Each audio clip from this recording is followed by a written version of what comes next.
My name's Danny Burke, you're watching I.O., and there is a clock out there called the Doomsday Clock that moves closer to midnight the closer that humanity gets to destroying itself. Right now, it's sitting at 3 minutes to midnight. We're going to talk about why this time might be the most scary time of all time right after the intro.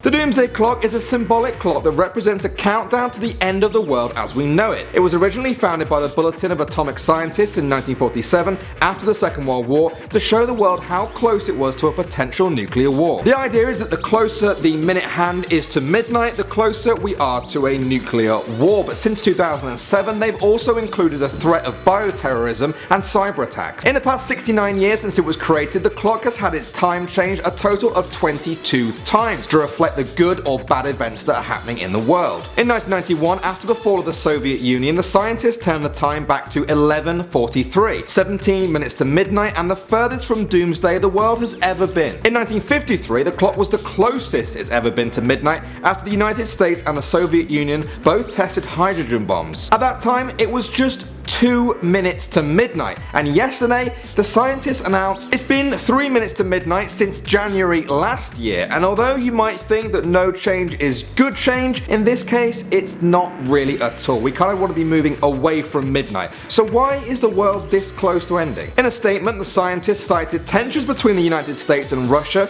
that remain at levels reminiscent of the Cold War. And basically the scientists added up all the bad things that have happened in the past year, and they're like, yeah, we're still pretty close to a potential doomsday. It's not all doom and gloom though. They also praised the recent climate change agreement between a whole bunch of countries in Paris, as well as Iran agreeing not to create any nuclear weapons. But it's going to take a lot more good news than that to budge that minute hand away from midnight and a potential doomsday. But that's all I've got time for, guys, in this episode of I.O. If you want to stay up to date with all the great content we have on this channel, then hit that subscribe button. There's actually 2 videos over there. If you want to give them a click right now. In the meantime, thanks for watching I.O. My name's Danny Burke. I'll see you very soon.